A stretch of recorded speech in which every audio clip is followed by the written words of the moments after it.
In a land shrouded in mist and legend, long, long ago, there existed a kingdom that lived under the shadow of a terrible fear. Perched high upon a craggy mountain, a dreadful fire dragon made its lair. This was no ordinary beast. It was a creature of immense power and devastating fury. Whenever it stirred from its slumber, it wasn't just the ground that trembled, but the very hearts of the people below. From its gaping maw, torrents of flame would pour forth, a river of destruction that consumed everything in its path. Lush green forests, once teeming with life, were reduced to smoldering ash. Quaint villages, filled with the laughter of families, were scorched into silent ruin. Fertile fields, which promised a bountiful harvest, were turned into barren, blackened wastelands. The people lived in a constant state of terror, their days filled with anxiety and their nights with prayers. They prayed for rain that would never come, for a miracle, for a hero to rise and deliver them from this fiery nightmare. Their prayers, whispered on the wind and carried up to the heavens, seemed to go unanswered. The dragon's reign of terror continued, and hope began to dwindle like a dying ember. But even in the darkest of times, a single spark of courage can ignite a blazing fire. And in this kingdom, that spark was a young man named Lamb. Lamb was not a prince or a knight in shining armor. He was a man of the people, known throughout the land not for his wealth or title, but for something far more valuable, his unwavering courage and his remarkable strength. He had watched his home burn, seen his neighbors weep, and felt the despair that gripped the kingdom, and he decided he could stand it no longer. With his heart full of resolve, Lamb journeyed to the royal palace. He walked through the great halls, his determined steps echoing on the marble floors, until he stood before the king. He bowed deeply and then looked the monarch in the eye. "Your Majesty," he said, his voice clear and steady, "I have come to ask for your permission. Please, let me go and fight the fire dragon. I cannot bear to stand by and watch our people suffer any longer." The king, a wise but weary ruler, was taken aback.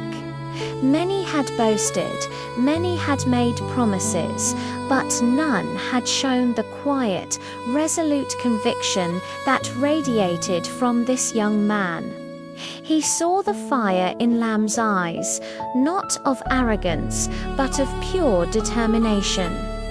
The king tried to dissuade him.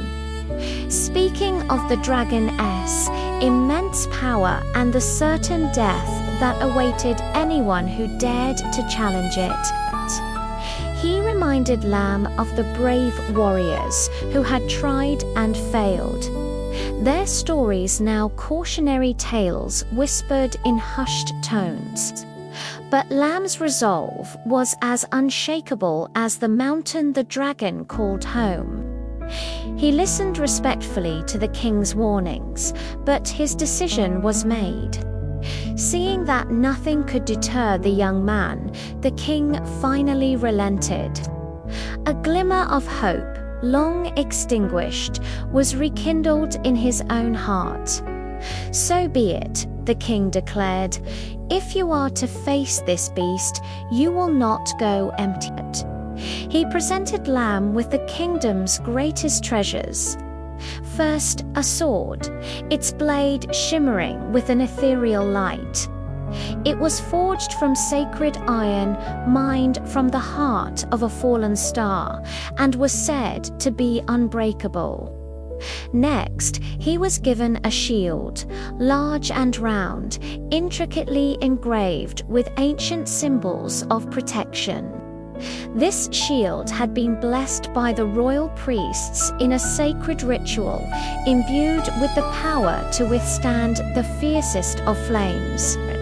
Armed with these legendary artifacts and the hopes of an entire kingdom, Lamb set out on his perilous journey. The path to the dragon's lair was treacherous.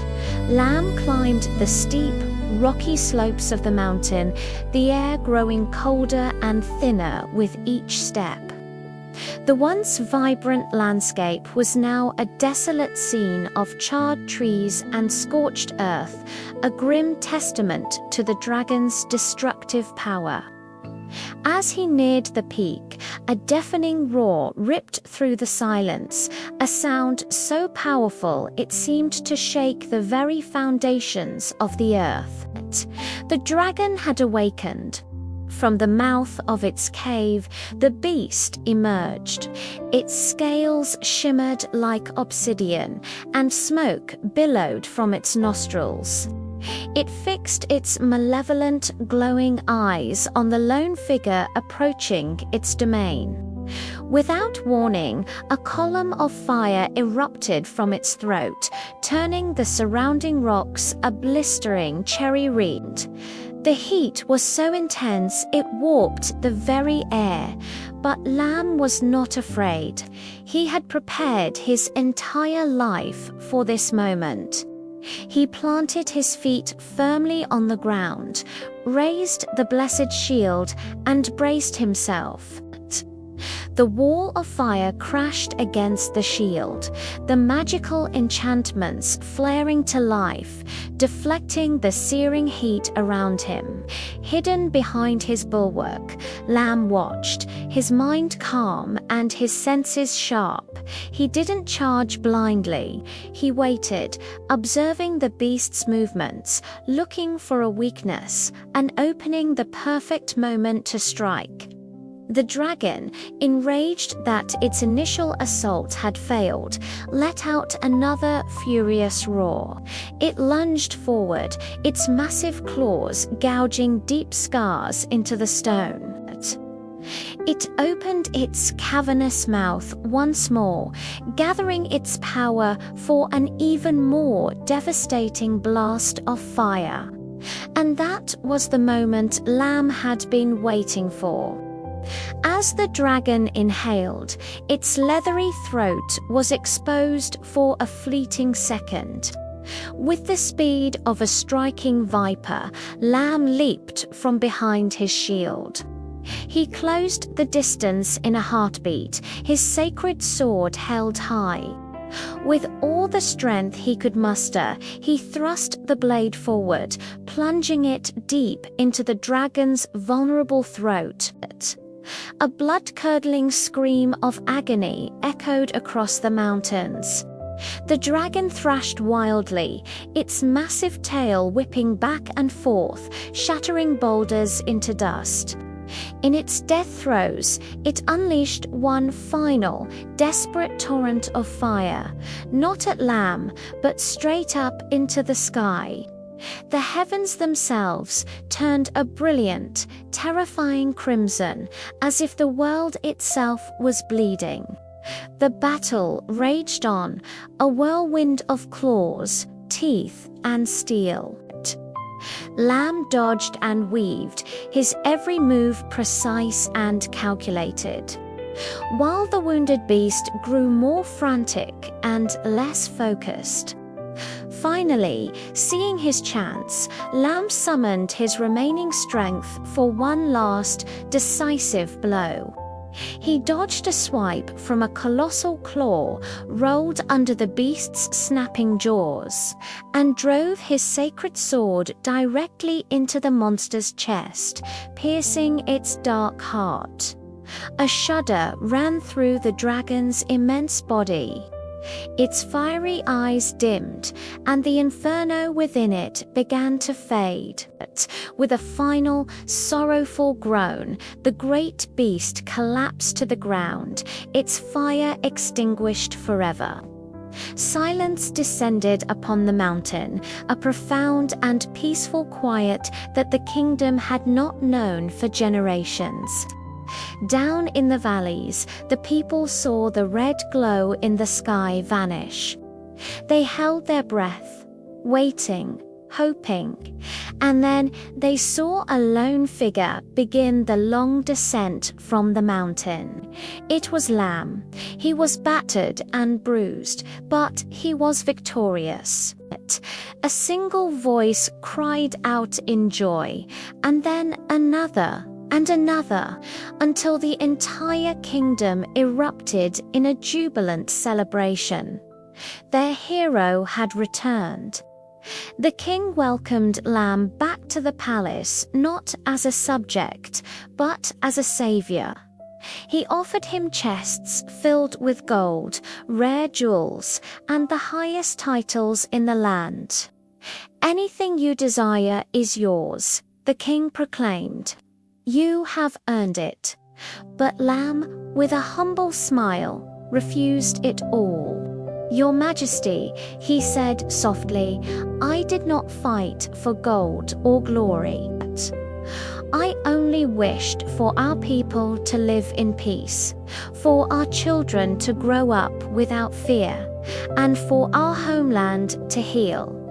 From that day forward, the name Lamb was etched into the heart of the kingdom.